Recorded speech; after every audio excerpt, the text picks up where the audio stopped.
Hello friends, most welcome on your channel English speaking by Anil sir.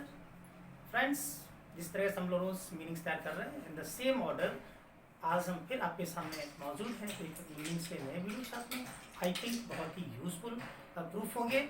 और फिर channel पर नए हैं तो please subscribe, like and share और बेल आइकन बटन दबाना ना भूलिए। तो चलते हैं, एक्सप्लेन करते हैं। तो first meaning is sky scraping buildings.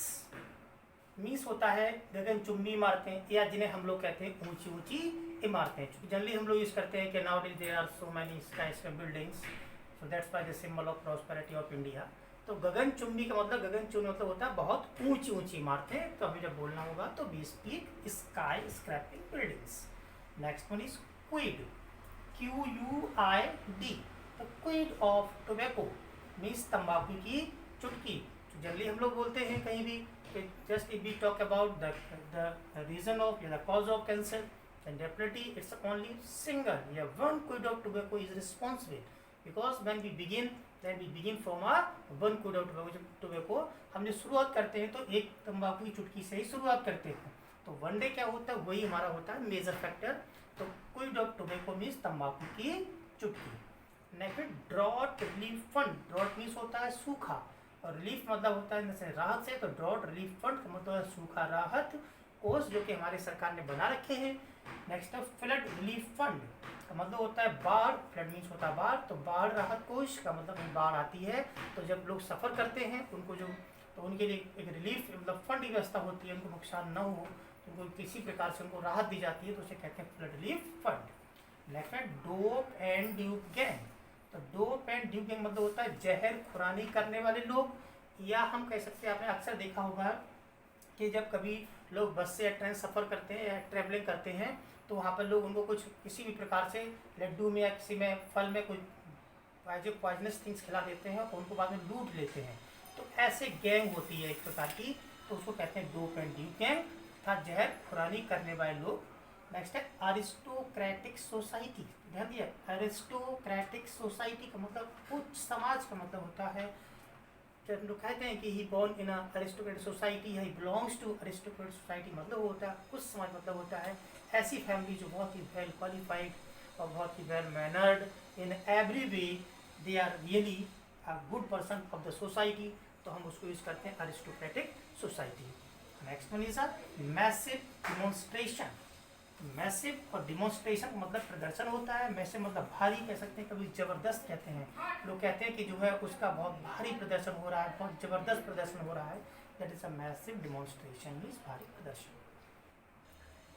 Next one is mass marriage ceremony.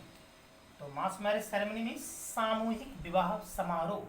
ठीक है, हम यहाँ पर चाहें तो मास वेडिंग सेरेमनी भी बोल सकते हैं कि जो समूह में विवाह होते हैं। अपने लोगों ने अक्सर सुना है कि 51 जोड़े शादी हो रहे हैं, 101 लोगों की इकट्ठी शादियाँ हो रही हैं। तो मास मैरिज सेरेमनी, चूँकि एक समाज से देखा जाता है कि जो मैरिज होती है वो आप लोगों को चीप पड़ जाती है, दैट इज कॉल्ड होता है मास मैरिज सेरेमनी, मतलब पैसे की बचत होती है। नेक्स्ट है चाइल्ड लिफ्टिंग इंसिडेंट। बच्चे उठाने की घटना का मतलब सेंस यहाँ पर क्या है कि जैसे अक्सर आपने देखा कि हॉस्पिटल बच्चे पैदा होते हैं तो आपने घटना देखी, बच्चे किसी को उठा के बदल जाते हैं मतलब अपने आप बदल जाते हैं। सो वहाँ पर कुछ ऐसे लोग होते हैं जो ऐसी घटनाओं को अंजाम देते हैं। तो चाइल्ड लिफ्टिंग इंसिडेंट मतलब यहाँ इस प्रकार से, ठीक है ना। एक दूसरा उठाना जो किडनैप होता है, कोई एबडक्ट होता है, तो किडनैप भी अपहरण करना होता है, एबडक्ट होता है। तो कानून रूप से डिफरेंट वर्ड होते हैं। एबडक्ट मतलब होता है 16 साल से नीचे के बच्चे की अगर किडनैप पकड़ होती है, अपहरण होता है, तो उसे एबडक्ट कहते हैं, और इसके बाद किसी होता है हम उसे किडनैप कहते हैं। बट ये मीनिंग क्या हुआ कि ऐसे बच्चे जो कहीं जन्म होता है और वहाँ से हॉस्पिटल से ऐसी बड़ी जगहों से बच्चों को गायब करके या बच्चे बदलने की घटना को कहते हैं चाइल्ड लिफ्टिंग इंसिडेंट। नेक्स्ट है ह्यूमन ट्रैफिकिंग का मतलब होता है मानव तस्करी का मतलब हम लोगों ने देखा हुआ है कि कभी किसी किडनी बेच दी जाती है या कोई और आई बॉडी का पार्ट्स होता है। ऐसे डॉक्टर से ऐसे लोग ऐसे इन्वॉल्व हैं कि जो कि ऐसी हरकतें करते हैं।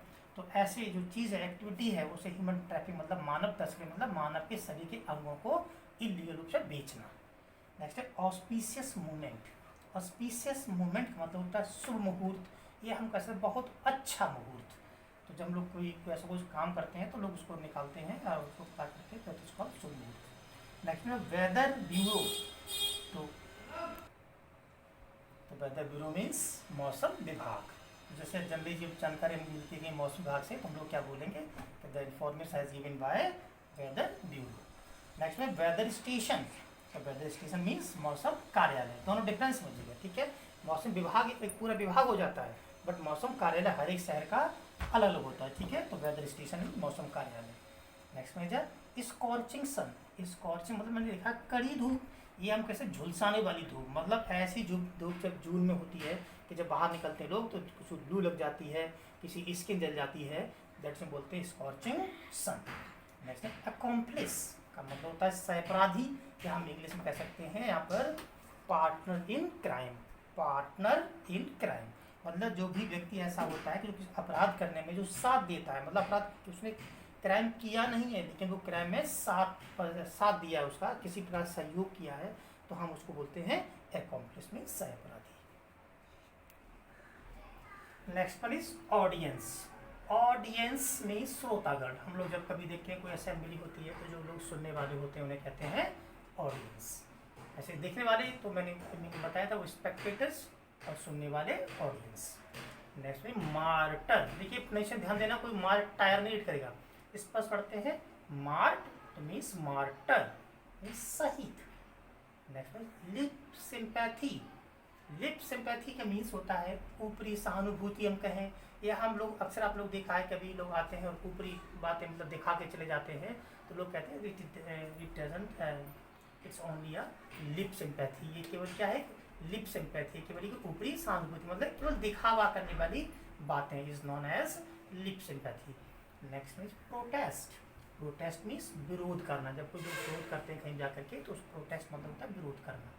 Next sniffer dog. Sniffer dog मतलब जासूसी कुत्ते। एक मीनिंग हमने आपको बॉडी वर्स में लिखवाया था स्निफ। स्निफ मतलब होता है सूंघना, जो हम लोग कुछ ना सुनते हैं इसी प्रकार कुत्ते भी सुनते हैं, तो सूंघ के कहीं पहुंच जाते हैं, मतलब स्मेल से कहीं पहुंच रहे होते हैं, स्निफ करते करते पहुंच रहे होते हैं, तो उसी शब्द को कह दिया गया है जासूसी कुत्ते। नेक्स्ट में जब अनक्लेम्ड शब्द होता है क्लेम, उसका उल्टा किया गया है अनक्लेम में लगा डी, तो अनक्लेम्ड का मतलब होता है लावारिस। अब जैसे कहीं भी हम अक्सर इस बोल देते हैं station please don't touch any unclaimed thing, तो मतलब लावारिस चीज़ को न छुएं। तो अनक्लेम्ड थिंग हो सकती है, अनक्लेम्ड किसी कोई लगेज हो सकता है जिसका कोई देखने वाला ना हो, जिसको जान लेना वाला हो, उसमें उसको यूज किया जाता है लावारिस। अनक्लेम्ड डेड बॉडी होती है, अनक्लेम्ड कोई भी चीज़ की लावारिस मतलब कोई जिसका जानने वाला ना पहचाने वाला हो। Next one is lag behind. Means होता है पीछे होना। अक्सर लोग कहते हैं nowadays girls are not lag behind from boys, तो किसी से पीछे होना, हम लोग कोई भी काम कर रहे हैं तो किसी से पीछे है या नहीं है वो नेगेटिव पॉजिटिव बनाएंगे, बट लग बिहाइंड मीन्स होता है पीछे होना। नेक्स्ट में इज बोन फायर। तो बोन फायर मीन्स अलाव। देखा जब सर्दी बहुत पड़ती है तो गवर्नमेंट या बहुत से हमारे यहाँ NGOs हैं, बहुत से सोशल वर्कर्स होते हैं, वो जगह जगह पर लकड़ी व्यवस्था करते हैं, तो आग जलाई जाती है जिससे कि राहगीरों को और आने जाने वाले लोगों को वहाँ पर थोड़ा सा वो लोग वार्म अप कर सके, अपने आप को थोड़ा सा हाथ पैर सीख सकते हैं, तो उस बॉन फायर मतलब होता है allow. Next means evidence. Evidence means प्रमाण, ये हम कहते हैं साक्ष्य। लोग कहते हैं ऐसा क्या एविडेंस कोई है कि नहीं है, एविडेंस मतलब प्रमाण के रूप में या साक्ष्य के रूप में, जिसे लोग कोई प्रूफ भी बोल देते हैं, बट एग्जैक्ट जो मीनिंग होता है जो प्रमाण है साक्ष्य का, दैट इज एविडेंस। नेक्स्ट है साइलेंट प्रोटेस्ट। तो साइलेंट प्रोटेस्ट, प्रोटेस्ट मीन्स आप जानते हैं विरोध करना, बट साइलेंट प्रोटेस्ट जब हम बोलेंगे तो ये मतलब बन जाएगा मतलब एज ए नाउन, मतलब मौन धरना। जैसे कि लोग कहीं पर जब कोई अपना विरोध करना होता है तो शोर शराबा नहीं करते हैं, कोई लोग काली पट्टी बांध के शांति से बैठ जाते हैं, तो लोग कहते हैं मौन धरना उन्होंने किया हुआ है, that is known as silent protest. Next मुझे स्मॉल आवर्स। आवर्स जैसे हावर नहीं होता है HURS, हम लोग जब स्पोकन में पढ़ते हैं तो वो प्रोनाउंस करते हैं आर, और जब मिला के पढ़ते हैं तो आर्स, तो 2 आवर्स 3 आवर्स, ऐसे स्मॉल आवर्स मतलब आधी रात के बाद का समय। अक्सर निकलता है कि कोई काम अगर कोई घटना घटती है आधी रात के बाद का समय, तो हम लोग बोलते हैं इट्स स्मॉल आवर्स। तो it's small hours, it was small hours मतलब आधी रात के बाद का समय। नेक्स्ट में इमोलेट। इमोलेट मीन्स होता है आत्मदाह करना। देखा है कि लोग कभी भी जो है कोई भी पावर ऑफ पोजीशन लोग बैठे होते हैं और वो लोग अगर किसी नीडी पर्सन की बात नहीं सुनते हैं, तो नीडी पर्सन जब कोई सोल्यूशन नहीं दिखाई पड़ रहा होता है तो कहता है हम जाके उनके सामने आत्मदाह कर लेंगे, तो ये उसे बोलते हैं हम लोग इमोलेट। नेक्स्ट है हर्बल रेमेडी। हर्बल का मतलब लोग जानते हैं जड़ी बूटियाँ भी कहते हैं, या वही मतलब बना घरेलू इलाज। तो हर्बल रेमेडी मीन्स घरेलू नुस्खा कह सकते हैं, घरेलू इलाज भी कह सकते हैं। जैसे हम लोग आजकल काढ़ा बनाते हैं, कंकॉक्शन मीन्स भी काढ़ा होता है, हम नेक्स्ट वीडियो आपको देंगे। और अदरक वगैरह सब चीज़ें यूज करते हैं, that is known as herbal remedy. Next में रैंसम। रैंसम का मतलब होता है फिरौती। अक्सर लोगों को देखा पहले बहुत किडनैप हुआ करते थे, तो उसमें लोग आज भी देखा बहुत किडनैप हो जाते हैं। तो जब उसके बाद में जब लोगों से वो जो लोग किडनैपर होते हैं पैसे मांगते हैं, उस पैसे को कहा जाता है रैंसम, मतलब फिरौती, मतलब उसके बदले में व्यक्ति को छोड़ने के बदले में जो पैसा लेते हैं इज नॉन एज रैंसम, या हिंदी में फिरौती। नेक्स्ट में टैक्स रिबेट। तो अक्सर लोग इनकम टैक्स पर छूट मिलती है या छूट चाहते हैं, तो टैक्स रिबेट मतलब होता है टैक्स छूट या टैक्स में छूट होना। फ्रेंड्स, आई होप मीनिंग आपको अच्छे से समझ में आई होंगी। डेफिनेटली फ्रेंड्स, जितने भी मीनिंग्स वीडियोस हैं प्लीज़ कीप ऑन वाचिंग, इनको प्रॉपरली देखते ही रहिए। जो जब तक हम इनको रिवीजन करेंगे प्रैक्टिस में आएंगे, और जहाँ भी हमें यूज़ हो रही है तो प्लीज़ इनको यूज़ कीजिए। और ट्रांसलेशन में हर जगह पर प्रैक्टिस करते रहेंगे तो definitely they will be easy. So friends, please after watching please comment जरूर कीजिए। Okay, thanks for watching video.